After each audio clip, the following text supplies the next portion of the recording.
Good afternoon. We are here this afternoon to give you an overview of the upcoming events involving the visit of the Pope to New York City, coincidental and overlapping with the United Nations General Assembly. We believe that this event is going to be the largest security challenge that the department and the city have ever faced, in that, in addition to the Pope, we will have 170 confirmed world leaders in this city during the period of time of the General Assembly. That's 90% of the world leaders in this city at one time. We are very confident that working with our federal colleagues and under the overall direction that we will have a safe event for all those who are coming for the event, as well as the residents of New York and those who come to work here every day. We are going to have a number of speakers today to update you on those events, and if I may introduce those who are here with me. Mayor Bill de Blasio, who will be speaking in just a moment. U.S. Secret Service Special Agent in Charge, Robert Seco. FBI Assistant Director in Charge, Diego Rodriguez. OEM, the Office of Emergency Management for New York City, Commissioner Joe Esposito. Also standing here with me in the front row is FEMA Regional Administrator Jerome Hatfield. You're all very familiar with our Fire Commissioner Dan Nigro, as well as our Chief of Department, Jim O'Neill. In the back row, a number of people who have been very involved in the events that we're planning, including members of the Archdiocese. With that, I'd like to turn it over to Mayor Bill de Blasio to begin to speak to the issues that we'll be facing in just a very short period of time in this city. Sir. Thank you very much, Commissioner. I want to thank the Commissioner for his leadership as we prepare for this unprecedented series of visits to our city. I think it's fair to say the United Nations General Assembly alone, alone, 170 plus world leaders would constitute an extraordinary moment in this city's history. And the visit of His Holiness, obviously at any moment, would be one of the extraordinary moments we would experience. But when you combine them, we can say safely we've literally never seen something like this before. And we welcome it, we embrace it, we look forward to it. And I have tremendous confidence in Commissioner Bratton and the men and women of the NYPD and all our partners assembled here and their ability to make this extraordinary series of events come together safely and effectively. This is a group of leaders from a variety of agencies working in tandem. And I've witnessed this teamwork this very day in the exercise that I participated in earlier, which we prepared for a series of eventualities, and it was extraordinary to watch the effortless, the seamless teamwork between a variety of security agencies at all levels of government and all the other authorities involved. This is something that really is a testament to the level of partnership that has become the norm now, and we are thrilled about that fact. It is part of why we are such a safe city. It's part of why our nation has been protected so well, the kind of partnership we experience every day. It's a testament to the value of planning. It's a testament to the extraordinary work that's done every day in drilling and preparing for every eventuality. The visit of His Holiness, to me, will be something that will inspire us and will enlighten us and will give us, I think, fuel for the constant betterment of our city for years and years to come. And I think it will be a particularly powerful moment for millions and millions of American Catholics, and particularly Catholics in New York City. But for many, many New Yorkers who happen not to be Catholic, this will be an equally extraordinary moment because His Holiness has become, I would argue, the single strongest voice of conscience anywhere in the world, someone that people of all backgrounds look to for leadership. To have him here, at the same time to have leaders from around the world at the United Nations, always a symbol of the great human possibilities for peace and understanding, I think this will be an extraordinary and inspiring time. First and foremost, we want this to be a safe time in our city. That's why such extraordinary efforts have been engineered to ensure the safety, first of all, of His Holiness and of all the world leaders, but of course of all New Yorkers and all our visitors as well. No one is better at protection than the Secret Service, and locally no one is better at protection than the NYPD. And joining forces together with the FBI and so many other partners, you're going to see an extraordinary effort. Now, this effort, as we always say, it will involve the best trained personnel and leaders. It will involve the best strategies. It will involve the most state-of-the-art technology. It will involve many tools and many measures you can see. It will involve many measures you can't see. But it will all add up to an extraordinary effort that will protect all involved. Just to give you a sense of how extensive the partnership is, the agencies involved in the exercise earlier today included, in addition to NYPD, of course, the Secret Service, the Office of Emergency Management of this city, FDNY, FBI, Coast Guard, FEMA, Port Authority, New York City Department of Transportation, the Parks Department, and even partners like Con Ed. Every one of them together at the same table, in effect, working on how to coordinate. And not just preparing for the typical scenarios, but also for scenarios previously unimaginable, because that's the level of preparation that is demanded by each of us of each other. We have, and I say this with no fear of contradiction, the finest police force anywhere in this nation, anywhere in this world, here in this city. This police force has seen it all and is ready for it all. We will have available capacity on land, on sea, and in the air. We'll have thousands and thousands of officers and the advantage of tremendously effective surveillance technology, including cameras, explosive trace detection devices, radiation detective devices, and some of the more traditional measures, such as canine units. All of this brought together to ensure the safety of all. At the same time, I want to emphasize, while all this unprecedented effort is underway, New Yorkers can be assured that the usual level of safety we achieve in the city and the extraordinary efforts made every day to keep New Yorkers safe in every neighborhood will continue at the same time. We will continue to have the kind of strong presence throughout our communities as we focus on the areas where the dignitaries are in the city simultaneously.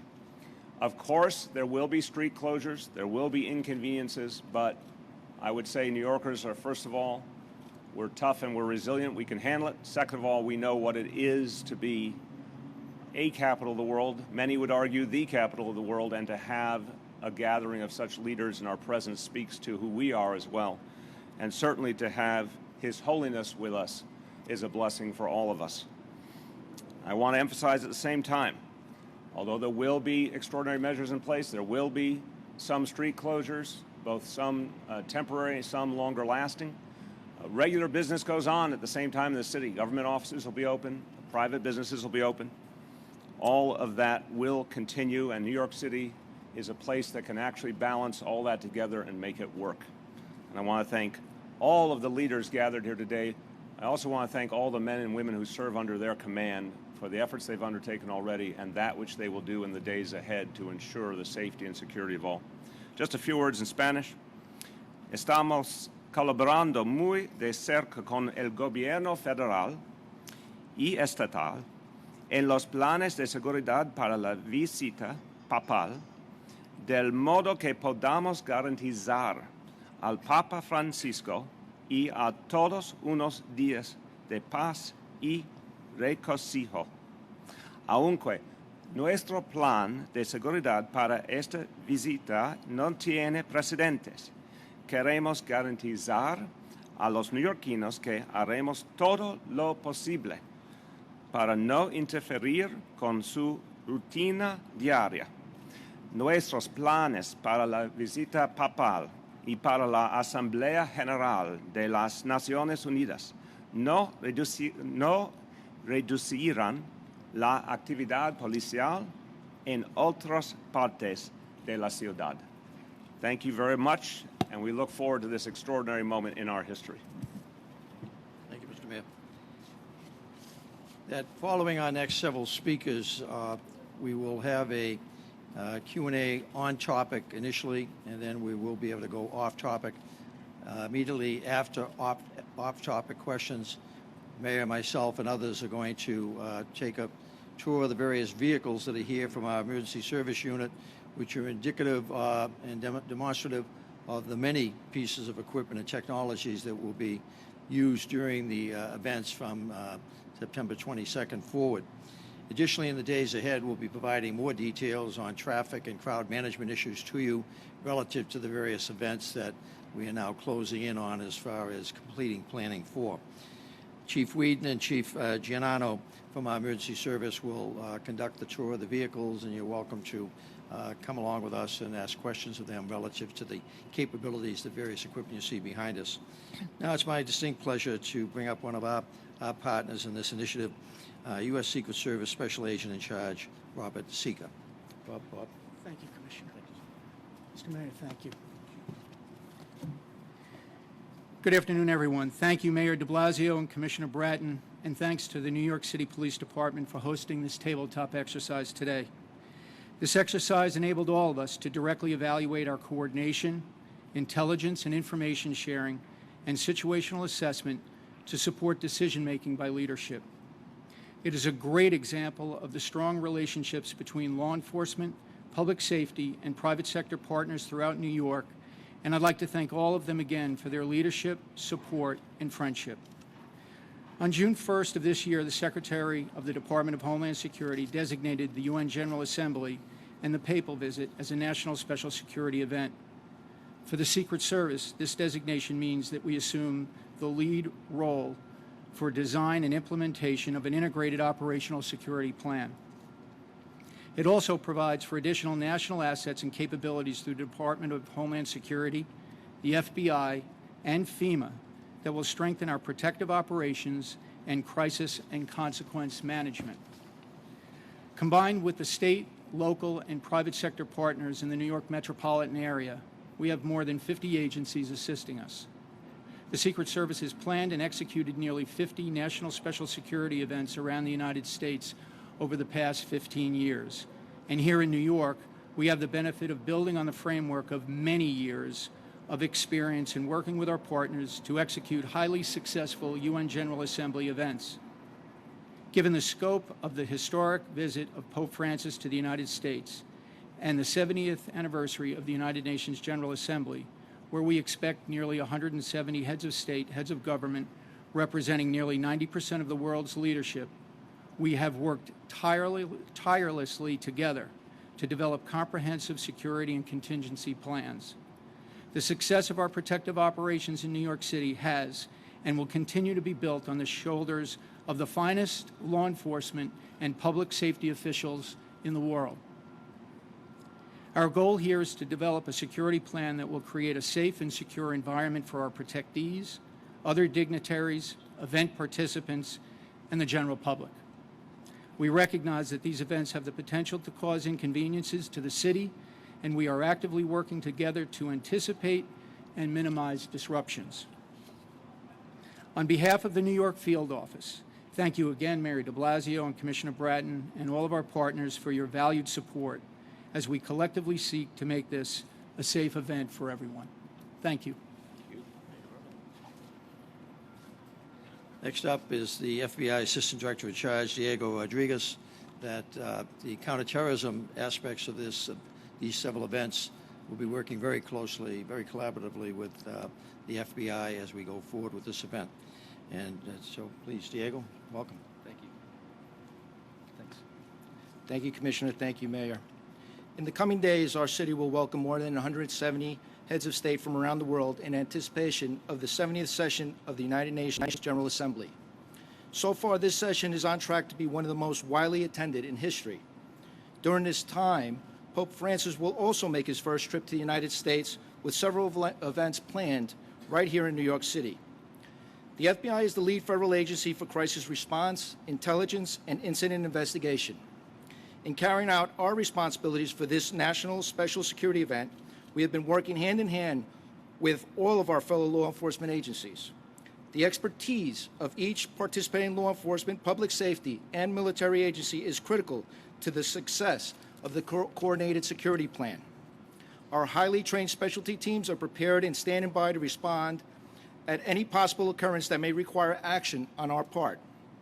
A variety of training initiatives have been conducted in coordination with our partner agencies to ensure maximum preparedness for any situation that may arise. Preparations for events such as this is a cooperative effort. No one federal, state, or local agency alone can carry out the measure necessary to secure the event. We assure you that the FBI continues to partner with all participating law enforcement, public safety, and military agencies to implement the overall security plan. While an event this size has the potential to cause inconveniences, I ask you to enjoy this wonderful time for our city as we prepare for the many historic events that will take place in the coming days. Thank you. No stranger to these events is our former Chief of Department, now OEM, Office of Emergency Management Commissioner for the City of New York, Joe Esposito. Joe? Thank you, Commissioner. Right from the beginning, we were working with all our partners, as everyone just said. It's a national security event, so it really raised the bar to some degree on how everyone would work together. And what I've experienced is tremendous cooperation between everybody. As far as emergency management, you know, we're dealing with the private sector, the local utilities, Con Ed, National Grid. What we'll be doing is we'll be coordinating if there is an event. And again, in the city this size, you know, we're going to have some minor events every day, whether it's a minor water main break or a power outage or a manhole fire. What we're doing is making sure we can coordinate the response to those events so it impacts as very leastly as possible on the UNGA and the visits of the Pope and the President. So that's our role. We've dealt with, like I said, Con Ed. We've had meetings every week, and we're ready to jump into action as we see fit. We'll have our situation room open. We'll have the Joint Information Center will be open so that if something does happen, we'll all be speaking with one voice and the information won't be confusing getting out to the press and to the public. And for the public, we ask you to visit us online at nyc.gov for the latest information on what's going on. As we get closer, you'll see more and more information going up on that site about the event. So that's important to stay involved on that website. Thank you. Okay, with that, we will be available to initially those that have spoken to speak on any questions you might have relative to the events of the Pope's visit and the United States General Assembly. Mayor, these first two questions will go to you. My first question is, how do you determine if someone is credentialed to see the Pope and who is not? More broadly, how can you make sure that the unauthorized access is not granted? And secondly, what does this event mean for you personally, since you are mayor of New York, whereas we all know Pope Francis will visit? Whereas, as we all know, what? Where Pope Francis will visit. So let me talk about my personal views for a quick moment. On the question of the credentials and how we're handling that, I think that's one part. Obviously relates to the security perimeters being set up by NYPD working with our federal partners so they can better speak to that. I can certainly say we're going to a lot of effort to ensure that there's multiple ways that people have to verify their identity, and the head of our citywide Office of Special Events, Michael Carey, is here, and he can speak to the details of that if we need. For me personally, this is a moment to be very proud as a New Yorker. Again, I think it is a fair statement to say that Pope Francis is the leading voice of conscience in the world today. He is calling all of us to do better, to work together to address conflicts around the world, to address what is now a global challenge of migration in a compassionate manner. He's addressing in many, many ways the challenge of inequality all over the earth. He's calling for solidarity with the poor in a way that I think has been striking and has helped all over the world for people to rethink their approaches and their policies. So in just the short time of his papacy, we can say that Pope Francis has really become a particularly powerful voice in this world and has had a particularly strong and fast impact. But that's just one part of the equation. I think for the millions of Catholics in New York City and in the metropolitan area, this is a jubilant moment, and a moment where their supreme leader, the person who they look to as the voice and the interpretation of their faith, is going to be here among us. That is a moment of profound meaning to millions and millions of people. And finally, as I said, people who happen not to be Catholic but still are moved by the Pope's example as a leader, as a voice of conscience. There's something about Pope Francis that is uplifting to all of us, I believe, and encouraging to all of us, and speaks to the possibilities that humanity can reach. So to have him here in the place that still in many ways defines the center stage of the earth, I think is going to be powerful. I think it's going to be exciting. I think it's going to be inspiring. Again, to the question of how we're going to ensure that the various credentialed events are handled properly, I'll let the Commissioner and our security leaders speak to you about that. I'll be happy to answer that question on credentialing. As part of the National Special Security event, we actually have a subcommittee that works exclusively on credentialing. There will be strict controls as far as credentialing is concerned for access during the papal visit and beyond, quite frankly. And I think it's really important. Yes, we have the papal visit, but we have 170 heads of state in here. And there's going to be some strict controls as far as access concerning those protectees as well.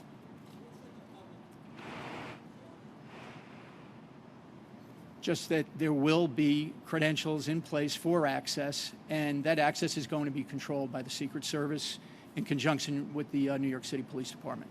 So I might add on a practical news you can use point, bring valid ID or you will be turned away. Would you agree with that statement? That is always very helpful. Yes. Thank you, Mayor. Please. Yes, I would like to know, as you established earlier, this is a real biggest challenge in the district of New York City. Besides with the General Assembly, but even to the fact that the Pope is a compassionate person that likes to help people and shows out to the people that come to see him. Are you planning in advance, or are you planning to advise the people that perhaps in this time around they might have to restrain from being so accessible? We have had a number of discussions with archdiocese representatives as well as papal representatives about security issues and trying to the best of our ability to meet our needs, that of the Secret Service certainly, and the NYPD, and the desires and wishes of the Pope. So we are very comfortable that we are going to be able to meet both sets of needs and have a very safe event that will satisfy certainly the Pope's desire as well as the concerns that we would have from a security standpoint. We have at this time, as we're speaking to you and going forward, no credible threats directed against this event that we're aware of, constantly monitoring, as you might expect. And we have the combined efforts of some of the best intelligence forces in the world at this juncture working on this event. But at this time, that there's nothing that, from this point going forward, that we are aware of. Constantly watching and constantly scanning, but again, nothing at this juncture. That same topic, Commissioner Bratton, for the Secret Service, there was some threat against the Pope that's been foiled. Do you have any information on that? Mr. Seeker to speak to that. I will defer to Diego to go ahead and answer that question. There was a JTTF investigation, and that's about as much as we want to say. So, And that's all we're going to say, folks, regarding that. We're just not going to comment on any ongoing investigation at this time. And as the police commissioner said, there's no credible threat at this time to this event or to the Pope. Wait, hold on. Rich has been waiting patiently. Mr. Commissioner, but the Holy Father's fairly... One of the deans of the New York Press Corps. Yes. Seniority has its privileges, Rich. The Holy Father is pretty unpredictable. He loves to get out of the Pope mobile. Tell me about it. He goes to hug people. So is this a concern? I mean, obviously you must have some plans in place that you probably can't outline entirely for us, but can you... Certainly for those of us wearing the security hats, it's always a concern that if we could, we'd keep them in as tight a bubble as we could. But this Pope has made it quite clear as he's traveled around the world that that's not what he does. Again, we will attempt to, as much as possible, try to find common ground on this issue. And I'm very comfortable that we'll be able to meet his needs as well as our needs. And at the end of the event, we'll all look back and feel that it went off very, very well. And Rich, I'm going to add, as you've heard me say before, invoking one of the most famous of advertisements, he answers to a higher authority. So we're going to respect that. Is there a ballpark figure as to how many officials it takes to secure an event like this, and how much is it costing the city to provide security here? The numbers of personnel at this juncture that we're still, as recently as this morning's tabletop, things that we learned from that, those numbers will be adjusting. But I think the opening comments that we believe this is probably the largest security event the department's had to deal with because of the idea of three, if you think of it, three major events. Not the president coming in at the tail end of it is normally a major undertaking for any city, but the Pope and the UN at the same time. And then just to put in a little entertainment on top of it all, we have Beyonce entertaining 100,000 people on in Central Park as the Pope is leaving. So, and then I think we have a couple of baseball games that are scattered in and about at the same time. No, there's no city in the world that's as prepared as this one to deal with the multiplicity of events. As to the cost will be what it is, that to ensure that everybody that is involved has a safe event, that's where the costs are going to go. And we will seek to be mindful of them, certainly, but these things do entail a cost, and that's one of the things that New York has to contend with when we describe ourselves as the center of the universe. Is there any estimate on how many people will have access to the Pope? So you have Fifth Avenue, Central Park, Madison Square Garden, in terms of ticketed people, dignitaries. Is there I think in the planned events, we certainly would know St. Patrick's, Central Park, how many can actually ticket holders get in. Some of the other movement around the city that the limitation would be just geographic space. But I think it's safe to say in the course of his time here, he'll be exposed to hundreds of thousands of people as he moves around the city. Mr. Bratton, I'm sorry. Hold on. That's it, yeah. About the ticket, there is information that if we sell tickets of $1,000, is that going to be prosecuted? Look, that's truly troubling. It's disgusting that anyone would take a free ticket for someone to see His Holiness and decide to resell it. So let's start with sort of some basic human values. No one should do that. No one should buy such a ticket. It's just absolutely inconsistent with everything that this Pope stands for. We, the city, are working in terms of the ticketed events that we are organizing with some of the outlets that often provide the platform like eBay and Craigslist, and they've been very cooperative in helping us to inhibit this type of activity. But I think this becomes a very human equation. No one should sell such a ticket. No one should buy such a ticket. To Central Park, there's going to be a wall built. If you want to speak to that, he's talking about the going through the fence, going through both the park as well as some of the other locations. Sure. Is there a specific question about the fence or? About a fence and walls. Okay. Fencing is used by the Secret Service routinely to identify those that have been screened versus those that haven't been screened. We have gone to great lengths working with the city to try to ensure that we would be able to keep businesses open, particularly along Fifth Avenue. And to that end, I think that's where a lot of the narrative about the fencing and the height of the fencing may arise. So if beyond that, if there's... Okay. Okay. has the Pope expressed any interest in using public transportation? He sees himself very much as a man of the people. That's something that's under consideration. We hope not. Excellent answer. And if he does, he better pay the fare. We have strong laws against fare evasion here. That's right. Okay. Back again, move over, please. And then in between the places, for example, the school in East Harlem and the Central Park, and then Central Park and Madison Square Garden, will he move in the Pope mobile on that period? People can go and see. He's asking about the movement from Central Park then down to the next event, about which vehicle. Okay. As far as the vehicles that the Pope will utilize during his visit, we will not have any comment on that. We'll want to go there in spite of him going fast anyway. We'll try to go to those streets I would say that we are very, very familiar with this Pope and how he travels. So one would expect that what has been used both in Italy and certainly some of the other countries that he's visited, we would expect to see the same type. Let me just add to that. Look, the Central Park element of this visit, which we helped to organize, I think people will have a very positive experience and have an opportunity to see the Pope. But again, we're not going to get into more detail about the specifics for security reasons. I think I just said that people will have a very positive experience. I'm talking about the Central Park piece in particular. But again, I think it's clear that any opportunity to see the Pope will be meaningful to a lot of people in this city, and I think there's been several good opportunities to do that.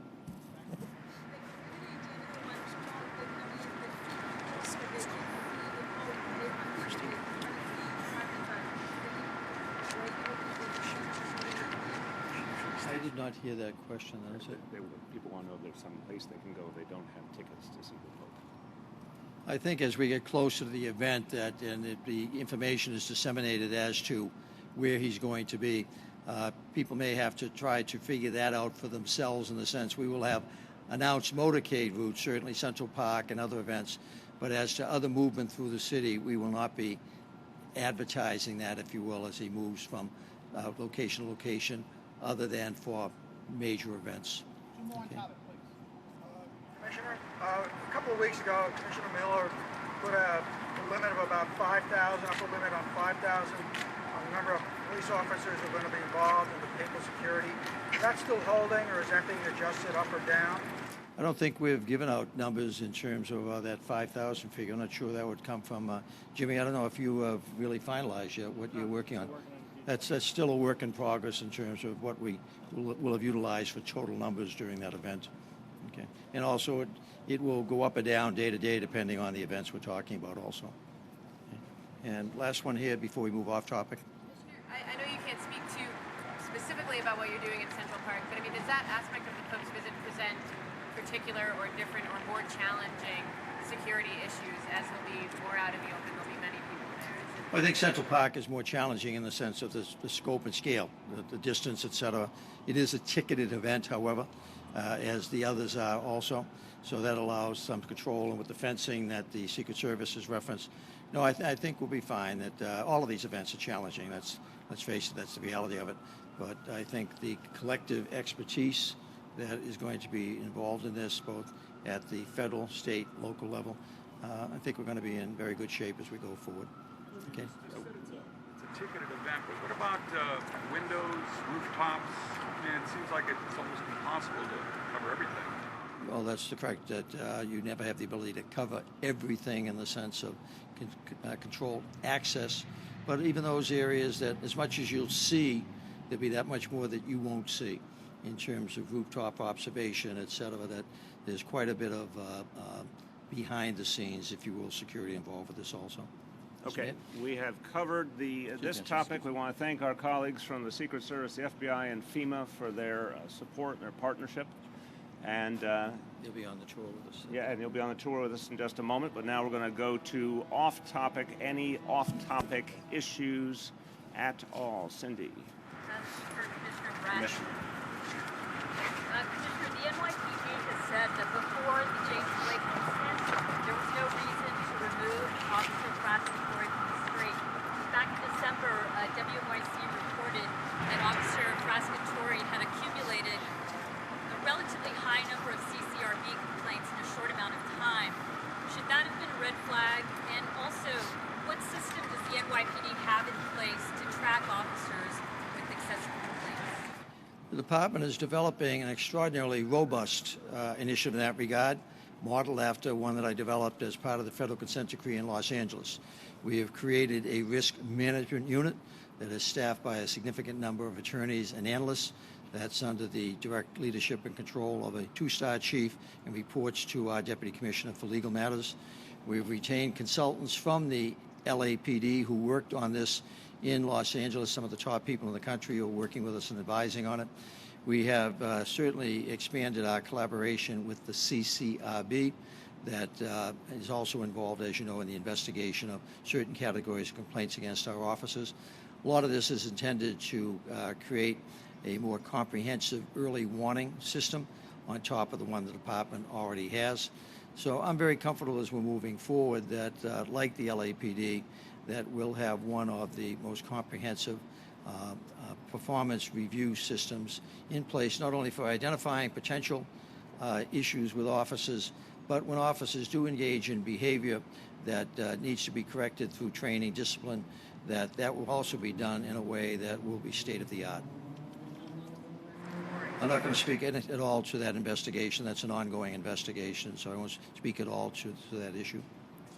Have your investigators met with the officer yet, Frascatore? They will be meeting with that officer, and CCRB, as you know, is doing a parallel investigation. So all those of you that cover us understand these investigations take a period of time, and so he will probably be interviewed at some point in time, I would assume this week. Jen? The Daily News had a story today about the NYPD using like Comstat-style techniques tracking homelessness. Can you talk about that and talk about whether you would include homelessness in Comstat? Let me preface just a quick moment and then turn to the Commissioner. Look, there has been extraordinary coordination between the NYPD, Department of Homeless Services, Department of Sanitation, and local nonprofit agencies that work at the community level to ensure we are addressing any issues related to homelessness, whether it is on the enforcement side, where there's been a quality of life offense, whether it is there are homeless folks in need of assistance and we're helping to get them to shelters or safe havens or mental health treatment or drug treatment, or as you saw with your own eyes the other day, the process of ending what's been a long-standing problem in the city, the encampments, which are being dismantled this month once and for all, and the NYPD plays a crucial role, but working very, very closely with the other agencies as well. So I just want to commend the Commissioner and Chief Fox and all that have been involved for having established a very, very powerful collaboration across that whole range of activities, and that's going to continue to deepen. Thank you. In reference to a specific story you're referencing, which I think was the front page story of one of the tabloids today, I always caution you, particularly those of you who cover us, if you use unnamed sources, you do so at your risk. The sources in that story significantly misinformed the reporters in that story, that we have not Comstatted anything having to do with homelessness. Certainly, shootings, murders, and other crime that we track very closely in Comstat have not taken a back seat, as was inferred in that story, to homeless issues. Never will. Homelessness is a priority at this time in terms of a quality of life issue that we're addressing. Chief of Patrol Gomez has been charged with developing the department's response to that as part of the collaborative strategies that the mayor is referencing, but we're not separately Comstatting it. Have I spoken to it on occasion at Comstat? I probably have. I speak about a lot of things, but has there been a Comstat focus entirely on that? Not at all. So a great deal of the information in that report this morning was erroneous, and as always, when you use anonymous sources, you run the risk of just what happened in that story. A lot of erroneous information. Okay, you go ahead. Steve, you going to it? There's been a back and forth between yourself and Chris Christie and the latest comments from Christie about crime, how it's misconceived in New York City. Can you speak to what Christie has said about crime in New York City? Okay. That I think you're referring to comments that the governor of New Jersey made last week on Morning Joe that I immediately responded to, and then comments that he made yesterday on one of the national shows. I'll reiterate my comments last week on CNN rebutting the governor of New Jersey and his comments about this city, that we're quite proud of our crime figures, and when you use statistics to buttress an argument, you'd best make sure you have accurate statistics. Otherwise, you're blowing a lot of hot air. I would suggest there's a lot of hot air blowing over this way from New Jersey. That the governor referenced a 9% increase in homicides. As of this morning, it's up by about 12 or 5%. He referenced a figure of 20% increase in shootings I don't know where he got that figure, that as of this morning, we're actually down in shootings. And in fact, in both our homicide and shooting counts as of this morning, this will be the second best year in modern history relative to those categories of crime in New York City. Once again, when you, as I indicated, you throw stones in a glass house, be careful where you throw them.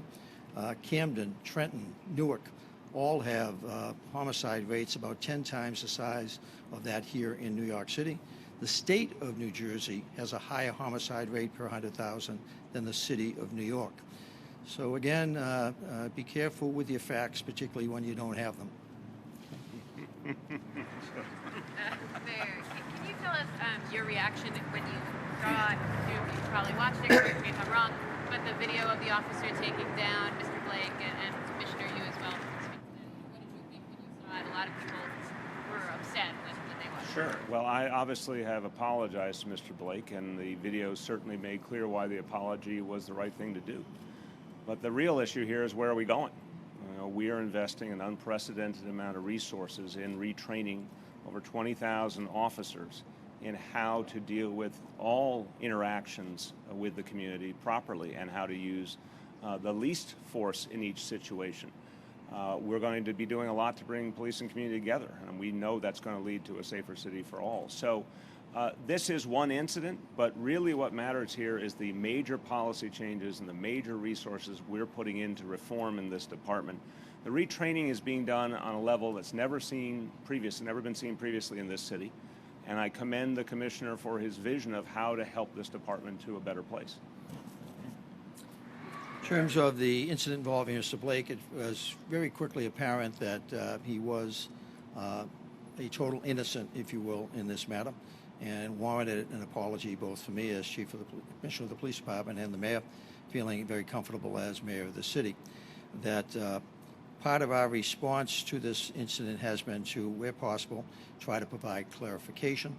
So, for example, the release of the video showing the takedown of Mr. Blake, part of that was to rebut some of the news stories, including national news stories. I watched a national news story, which the reporter basically reported that he had been kept on the ground, handcuffed for 15 minutes. The total from the time he encountered our officer to the time he was handcuffed and placed on his feet was 56 seconds, not 15 minutes. So the reporting on this oftentimes was very egregious, and in terms of its incorrectness, that as has been my practice, if I think that there's been inappropriate behavior as the investigation begins, I will place the officer in a variety of forms that we can do: suspension, modification, desk duty. And that investigation, as it goes forward, will take a look at the veracity of what occurred. We have a saying in policing that the first story is never the last story. And we will try to get to the last story and make it as accurate as we possibly can with the quality and intensity of our investigations. John. As a follow-up to that, in interviews over the weekend, Mr. Blake said he appreciated the apologies he received from the Commissioner, but suggested that he was getting them because he was a celebrity and therefore was receiving sort of special treatment. And he suggested that others who were also wrongfully identified in an incident like this, who are not as public figures like him, should also receive apologies. I was wondering if you could respond to that. And my view is this is about moving forward as a city. This is about continuing the retraining, continuing the reforms, ensuring that people are treated properly, and that officers know how to use the least possible force in each situation. That's precisely what we're doing. And I agree with the Commissioner. In each and every situation, if we see something we think is inappropriate, there'll be a clear statement about that. But the most important thing is to get ahead of the challenge. The challenge is not new. It's decades old. We want to get ahead of the challenge and fix it going forward. Anna. The New York Wheel on Staten Island is undergoing the public review process again because of some changes to the plan. And there's been a lot of locals who are concerned about some of the changes and the review process being rushed through because the CEO of the project is saying that if it's not approved, like this year... What's the question, please? Giving you some background. I was wondering if you were concerned at all that the project might be being rushed in order to make sure that the project happens at all. Well, it's a great project. I think it's a project that will have a very positive impact for Staten Island and New York City, and we have a lot of checks and balances in our land use process, so I'm convinced those checks and balances are in place. Ozzy. You mentioned that the officer involved... Louder. You mentioned the officer in the James Blake incident was placed on some kind of modified duty. Do you know how many officers are currently on that kind of modified duty because of a complaint? You can check through Steve Davis's office. They can give you that information. Okay. Last words. I wanted to go back to the Pope for just a You second. may. Is that Special, okay? you All right. get a dispensation. Huh? So we see a great array of equipment here. I wonder if anybody could just tell us a little bit about what kind of robust Actually, effort. we're just about to Segue. take a tour and segue into that. But if I may, maybe Chief Wheaton and Chief Giannano can come up. They head up our emergency service unit. They can explain what we have arrayed behind us and what it does and how it fits into what we're doing relative to the UN and Pope visit. Chiefs? Sure. Right here. Thank you, guys. Sir, thank you. Good afternoon, everyone. Some of the equipment we have behind us is from our emergency service unit. We have some of our large trucks and the smaller trucks. There's numerous equipment that's on the truck, radiation detectors, chemical and biological detectors that we use every day in the city. It's something that we do every day, and even more when the Pope is coming in, of course. These trucks you see on patrol every day to be extra out there, of course, when the Pope is in town. Any rescue equipment you can possibly think of is on these trucks for any emergency that could possibly happen in the city. There's personal protective equipment for the officers involved, make sure they can safely respond to anything that goes on. Vinny, need anything?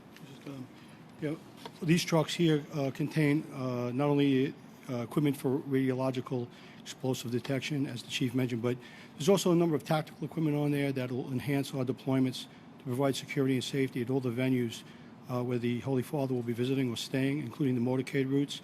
We've been working very closely with the federal partners and the FBI Secret Service, so all our deployments, whether it's high point observation, tactical response, emergency service unit is responsible, and we have extensive training and subject matter experts for the NYPD and counter-assault training. So the equipment that we have here will be utilized, again, to either prevent and as a deterrent effect, or if necessary, respond to anything that we may come in contact with. There's a direct threat against the Holy Father or a threat of any event or anything happening within the city. All right, thanks, everyone. If I may, just one further explanation. As you're aware, in the most recent budget, the mayor authorized a growth in the department of about 1,300 additional officers, 500 additional civilians. That frees up another 500 officers, and then about 500 cadets who will eventually become New York City police officers. So this year, we will start seeing, beginning in January, the addition of over 2,000 police officers to our strength. First growth in the department since 2001.